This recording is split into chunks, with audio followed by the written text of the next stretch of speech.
इकडे एकनाथ खडसे यांनी राजीनामा दिल्यानंतर आता राज्य मंत्रिमंडळाच्या विस्ताराच्या प्रक्रियेला वेग आलाय। येत्या 10 ते 15 दिवसांमध्ये विस्तार होण्याची दाट शक्यता आहे। रश्मी पुराणिक आपल्या प्रतिनिधी आपल्या सोबत आहेत। रश्मी, काय अपडेट्स मिळतात, कशी पावलं टाकली जात आहेत आता?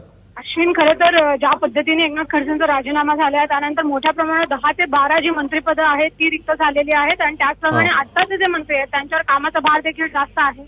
त्यामुळे गेले अनेक महिने ही चर्चा होती की मंत्रिमंडळाचा विस्तार होणार होता। आता विधान परिषद निवडणुकांनंतर खरं तर विस्तार अपेक्षित होता, परंतु खडसेंच्या राजीनाम्यानंतर मात्र या प्रक्रियेला खूप जोरात वेग आलेला आहे।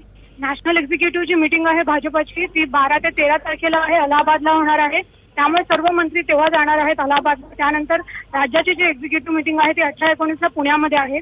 त्यामुळे या दोन्ही एक्झिक्युटिव्हच्या मध्ये किंवा त्यानंतरच्या आसपास मंत्रिमंडळाचा विस्तार होण्याची शक्यता व्यक्त करण्यात येत आहे।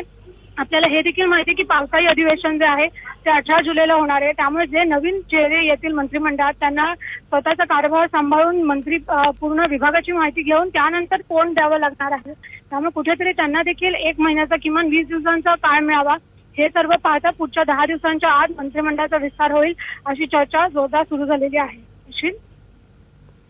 रश्मी, या सगळ्या संदर्भात अपडेट्स घेतच राहू। तुर्तास धन्यवाद या माहितीबद्दल।